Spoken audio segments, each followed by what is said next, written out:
All right, guys, welcome to my guide on the best morning habits for men trying to crush 2026. The way we'll go about this video is I'll start with, things I recommend you do kind of the night before.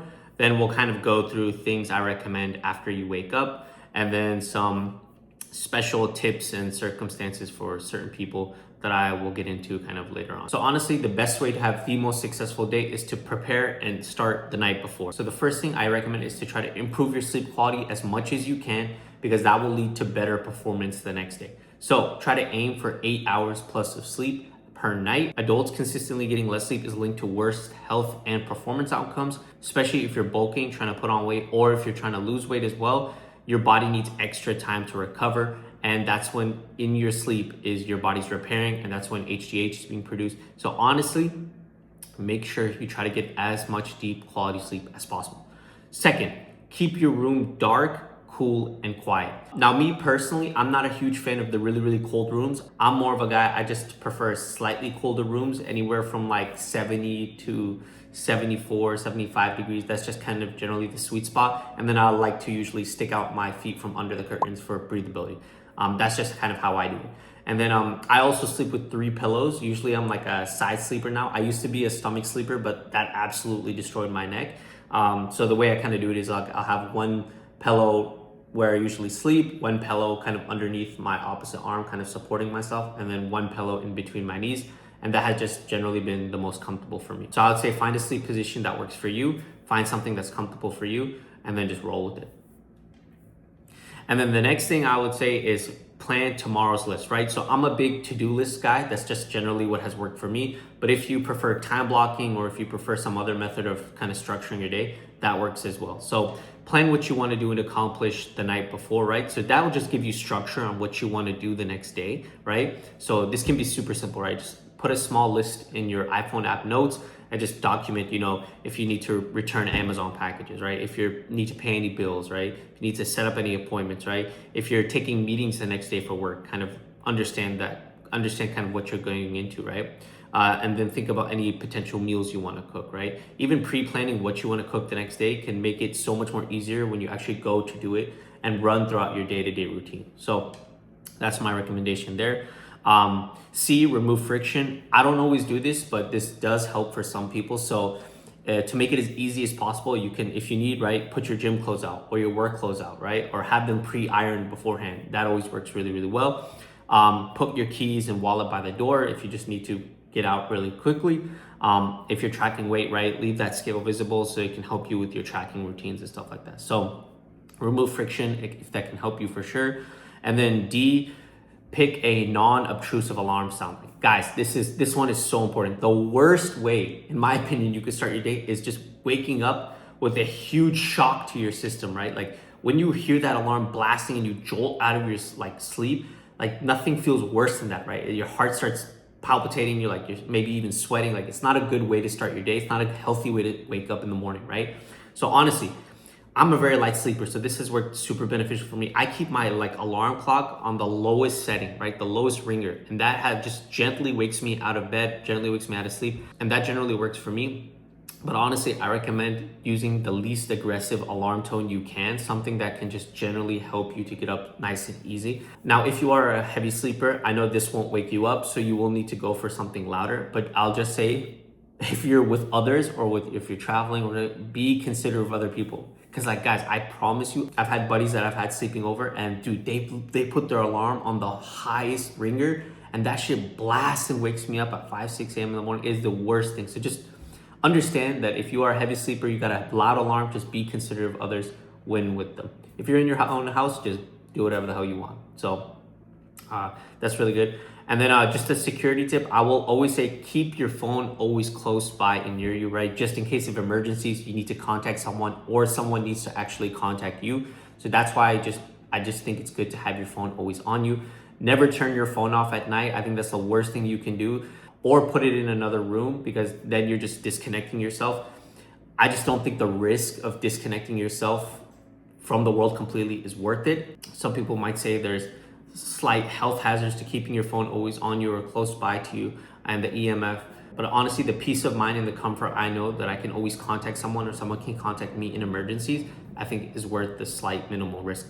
So I would say just keep your phone on you, right? If the ringing and notifications bother you, just mute conversations or silent notifications. Yeah, just keep it there for emergency case. Usually I have a nightstand, so I just will place it on the nightstand next to my desk. Oh, and one thing I will say is some people like to charge their phone overnight. Generally, I will do this only in extreme situations if my phone is really about to die. But in general, I tend to not charge overnight because if something happens, right, I just don't want to risk potentially something electrical happening while my phone is charging. So I just generally tend to avoid it. But honestly, the risk is relatively low that anything will happen. But honestly, I just tend to want to avoid it. So that's just the way I do it. So that kind of wraps up the stuff I tend to recommend before you go to sleep. Now, after you wake up, this will be kind of what I recommend you do. Step one will be to immediately look at your phone. Now, I know this is contrary to what people tell you. They'll tell you, don't look at your phone first thing in the morning, try to avoid it. Now, what I've noticed personally is if you look at your phone first thing in the morning and you just start reading, right, just reading the notifications or whatever pops up first, that will get your mind going. That will wake you up. That'll get your mind running, right? What it'll do is like it'll remove that grogginess. It'll also make it a lot harder for you to go back to sleep because now your brain's thinking about things. So honestly, I have found that when you wake up in the morning, you grab your phone, you start reading, it's like it stimulates your brain. It starts to wake your body up. It starts to get you in a position where you can actually start the day properly, right? So that's actually just one trick I've used. It really helps, honestly, to wake yourself up. So I recommend that, right? Start by like literally looking at your phone, seeing what catch up on things, right? All right, step two, don't start the day in panic mode. Now, I highly recommend this one, right? Start slow on purpose, right? Just relax, right? Just take a deep breath, right? Wake up, breathe, just maybe scroll on your phone for a minute or two. Just get yourself in a nice, comfortable state. Do not wake up stressed, anxious, rushing to get out of bed and do that. I just think take a moment. The whole reason you're waking up early to begin with is to give yourself comfort and ease when you wake up and start your day. So if you're waking up early, just start your day, relax, start it on a good note, take a couple of deep breaths, all right?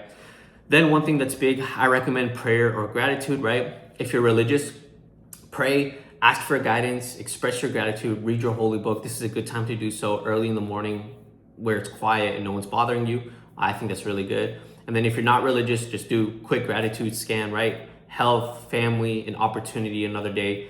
I think that's really powerful and very beneficial. You know, a lot of people went to sleep last night and they didn't wake up in the morning, right? So just thankful that you have another day on this earth, just thankful to everything around you, for friends and family and opportunities. I think that's super powerful, great way to start your day. So highly recommend that.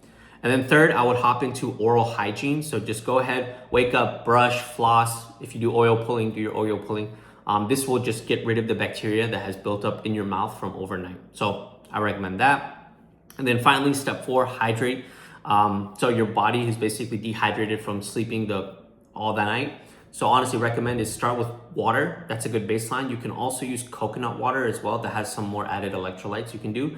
Now this is what I like to do. You don't have to do this, but in my water, I usually like to add either lime or lemon, just squeeze half a lime or half a lemon or the whole thing in water. That lemon will actually add vitamin C and kickstart your metabolism, kind of flush out everything. So lemon, I'll add to it honey. It's a great antibacterial, antimicrobial with a lot of health benefits. So add some raw honey if you can in there. And then also chia seeds. That's a great way to add a little bit of fiber, a little bit of protein, and just some good soluble fiber for your gut to digest and ferment. So usually you can mix them all up. Some people like to let the chia seeds kind of soak in water before adding everything else. And for me, I found that I'm just not a big fan of the consistency after the chia seeds have kind of swelled up. So for me, I just toss the chia seeds in, mix it up, and just swallow it. So that really works really, really well for getting your body just that initial like reset and start when you wake up in the first thing in the morning. You don't have to do this if you don't have any of these things or you don't like them. You could just do a glass of water. Great way to flush yourself out, get yourself hydrated, and kind of stimulate bowels so you can actually go to the restroom afterwards. So that's a great opportunity there. And then step 5, I will recommend afterwards is shower and a bed/room reset. So if you're the type of guy that showers in the morning, you can go ahead and do this and add this to your routine. If you're like the type of guy that showers at night, don't worry about it. You can just do it at night, right? Now, a lot of people, they might think making their bed first thing in the morning is actually good for them. I would actually tell you to not do this because actually if you make your bed first thing in the morning, it can trap moisture and germs in the sheets itself. So honestly, the best thing I would recommend is to just, when you get up, open up your sheets, let it dry out for a little bit of time. People recommend waiting like 30 to 60 minutes before making your bed again, just to let everything kind of dry out. So honestly, if you're taking a shower, go ahead, do your shower, and then you can make your bed kind of afterwards, or you can just do it later throughout your day. So not a big rush on that, right? And washing sheets, I think, is very important. Every 1 to 2 weeks, I recommend washing the sheets. And honestly, if you have pets and they're on your bed, as much as possible. So that's kind of what I recommend there. And then step 6, kind of now time to kind of get into the nutrition side of things, the food side of things, right? If you are bulking or trying to gain muscle, my recommendation is you actually eat as early as possible as you can. Because once you start eating, that will kickstart your metabolism, that'll kickstart your hunger. So I know it's very difficult in the morning to eat first thing in the morning. I always struggled with that. So maybe you can do like a shake or something like that. But honestly, the quicker you start eating, even if it's something light, just one banana, you pop it in, you'll get very quickly hungrier throughout the day, much earlier, and you'll have more time to eat and bulk up afterwards. So that's kind of my recommendation. So some protein breakfast items that you could do: eggs and fruit, Greek yogurt with oats and honey, overnight oats, a shake, again, if you don't like eating in the morning or don't have time. Light protein stuffs, right? So any light steak, tuna, turkey bacon. You can do avocado toast.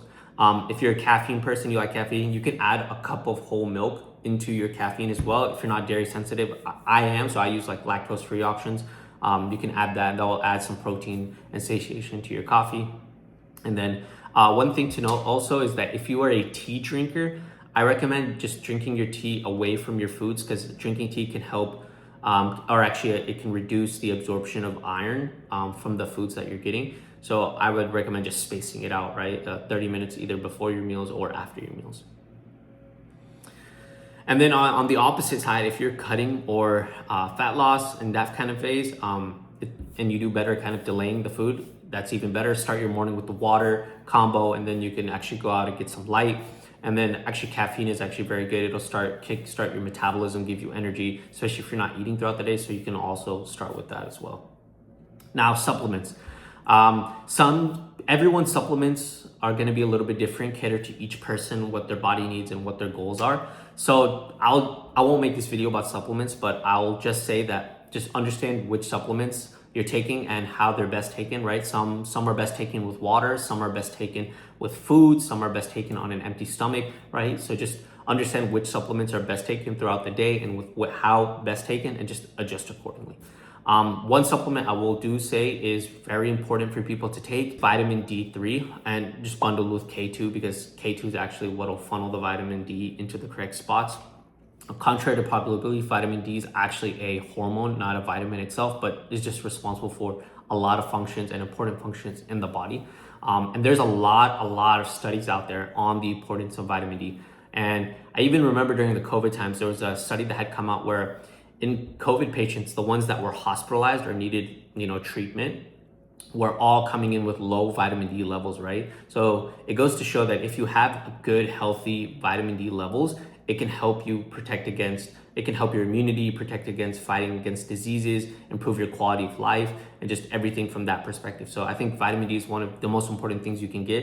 Now, the best way to get it is to get it outside through the sunlight. But I know that is not realistic for a lot of people. So this is when I recommend you can actually take the supplements, right? One thing here is, if you have windows in your house or apartment or anything like that, my recommendation is first thing in the morning is just roll those windows up, let the fresh sunlight come in. That'll wake you up, that'll improve your mood, and that will help structure your circadian rhythm. So I highly recommend that if you have windows and that sunlight can come in through them. And if you actually do have the flexibility to go outside and walk, some recommendations here for you could be, right, just take that 5-10 minute easy walk outside, get the sunlight on your actual skin, and that's the best way it's absorbed. If you have pets, actually taking them outside for a walk, it's a great way for you to also go outside and get exposed to sunlight. If you're in a walkable city, even like New York or something like that, going outside and even walking to get your maybe morning coffee or to get breakfast, great way to kind of go outside and get your sun exposure that way. I will just also say, just be careful. Vitamin D is not always absorbed like anytime throughout the day. There's certain times when your body best absorbs vitamin D. So I'd say maybe just look into that if you're really trying to dial it in, right? There are certain times when your body is best absorbing, and certain times throughout the day. But in general, there's a lot of benefits to just going outside, getting your body exposed to the sun, irregardless of when you're doing it. So just, it's a great habit to have. Other ways we can also add to this is just doing a mobility or stretch routine, maybe in your backyard or balcony. That's a good option. And if you're doing any light cardio or fasted cardio, you can also do that outside. So options there for you. Now, step 7, this is kind of when you actually start to get into the flow of starting your day, getting your work done, and whatever it is. So my recommendation is to prime your mind and your space before you actually start to work, right? So the biggest thing is you want to prime yourself from a mental perspective, right? So my recommendation is watch a motivational clip, right? That can be short, 1 to 10 minutes. Do not get locked into this. Do not go overboard. Do not go for a binge session. Now you're watching 45 minutes of content. No, I would recommend just get you something that's motivational, that aligns with what you're trying to achieve, and just watch that and get yourself in that flow state, right? That will really help you, I think, just want to do the work and get yourself in a position where you can do more high quality work and output. Because if you're just starting work for the sake of starting work, any distraction that's gonna come your way is gonna just clog your mind, right? So I would just say getting yourself mentally prepared and getting your endorphins up through that motivational clip is super beneficial. Some people like calming music to listen in the background. That also works. Some people like reading, so 5 minutes of intentional reading every day before you start, I think could be very beneficial as well. And one thing I also very highly recommend is to just clean up your space. So clean up your desk, clean up your environment, clean up your room, just light. This isn't like actual clean. This is taking things off your desk so it's clean and organized, right? Maybe it's throwing a piece of trash that you left out the night before, right? But just having a clean space and environment can really help you into just locking in and just working the best that you can. So those are my recommendations. And then, yeah, that'll just lead you in step 8. That's to actually just go ahead, start your day and get the work done. Now, for special tips and special recommendations for people, a lot of people will talk about a consistent or sleep/wake time. Now, yes, a consistent sleep time is great for your body. It'll help stabilize your circadian rhythm. It'll help support your sleep quality and your daytime awareness. But we all know that's not actually very practical. It's very rare that people actually stick to a consistent sleep time every single day. People have different shifts and stuff like that. You know, some people work maybe the night shift, or some people's weekdays and weekends are different. For nurses, EMS, and stuff like that, like people's situations are a little bit different. So honestly, I would just stick to just pick a general time range, right? That works for you and your schedule, right? So if you are an early bird, then, you know, maybe to stick into 5 a.m. to 7 a.m. and try to, you know, stick to those times even on weekends as well. And then, you know, if you're maybe a late shift kind of guy, then maybe 11 a.m. to 1 p.m. is your wake up time. And you try to align to somewhere like that, right? So just give yourself a general range and try to fit in that. Now, honestly, on days where it's lazy, if your body needs more time to sleep or recover, take that time to sleep and recover. Sleep is the most important thing that will actually fuel you for longevity and for your day. So honestly, that is the most important thing. So just take that time when your body needs it. 2, I would say start with early wins first, then do your hardest things second. Now, the common recommendation is to start with your hardest things first. I think that can kind of get people into a state where it might be hard for them to actually start or do the work that they want to. So my recommendation is, or usually what has worked for me is, start with doing the easy stuff or the easy wins at the beginning, and that will help build momentum throughout your day, right? So maybe the first 20 minutes of your day, you start with doing the easy things that you can quickly just check off your to-do list, right? And once you start checking things off, you'll feel better and better, and then you'll start working on the harder and harder stuff. But I will recommend, do not delay the hard things as much as possible, right? Check your easy wins off and then immediately start the hard things, because the longer you delay the hard stuff, the harder it is for you to actually get yourself started on that task or what it is it needs to be. So start it as early as possible and just don't wait too long to start the hard stuff. So that's my recommendation there. 3rd, pets. Honestly, if you have pets, feed them, give them attention, give them a quick walk if needed. Don't neglect them, right? They're just as alive as breathing as you. Pets are important, so make sure that you are taking care of them and treating them well. 4th, wife, kids, and family. Make sure you are prioritizing them above all else, in my opinion, right? So prioritize them. Text them before leaving to work. If you have time, right, maybe make lunch for your kids, right? If you're maybe just even expressing words of gratitude, like you're proud of them or have a good day, or just in general showing support to the ones you love, family members, parents, kids, just in general, or even good friends, I think is a great way to prioritize them. And then I will also add here financial check-ins. Now, you don't have to do this every single morning, but I think it's a great routine to have 2 to 4 times a week where you just go through a financial check, right? Check your bank and credit card charges, right? Make sure you didn't get charged for something or someone's accidentally using your account or there's any theft or anything like that. So I think great habit to have every couple of days, just check in on that, right? Confirm that all of your bills are either scheduled or paid. Go through your credit card statement, like bills, make sure everything's on time. If you have to make a payment, make sure your payment's made, right? Reply to any important texts. So sometimes we delay text or emails or getting back to people. So honestly, go through that. Make sure you're replying to people that you missed or haven't gotten the chance to reply to. 4, go ahead and book up any appointments you have to do, health appointments or even just life appointments. Make sure you can get that. It's a great way to do it first thing in the morning. And then 5, handle any forms, returns, just any administrative work. Maybe you need to shred any paper, anything like that, right? Any small mundane task. Good to just kind of check it off first thing in the morning. Now, the last thing I'll say is about kind of regarding naps. Now, I think naps are super beneficial. It's a great way to kind of reset your system and make you a lot more productive for the back half of your day, especially as you're getting more tired and grogging down as your day goes on. So scientifically, the best nap times are anywhere from around 20 to 30 minutes. This is just kind of to get your mind to kind of relax without going into full deep sleep and reduce that grogginess. Generally, in my opinion, 20 to 30 minutes has worked well for me. There is also the longer options. The recommendation is 90 minutes, so you can at least go through one full sleep cycle so you're not waking up mid-cycle super exhausted. So if your schedule allows it and maybe you woke up super early that day, then you can do the 90-minute option if that works. I'll just say, try to avoid taking your naps really late throughout the day, like 5 p.m., 6 p.m., as that will ruin when you're actually trying to go back to sleep because you won't be as tired towards the nighttime when you get to your whatever sleep time you've set for yourself. So I'll say try to aim between anywhere from 12 p.m. to 3 p.m. I would say works pretty well. That way you can get your like midday nap in and then you can go ahead and just kickstart the back half of your day and doing whatever you need to do. So those are just kind of some things that have worked for me, quick recommendations I make for, ways men can help improve themselves, especially their morning routines. If you found this video helpful, please drop a like and I'll see y'all in the next one. Peace.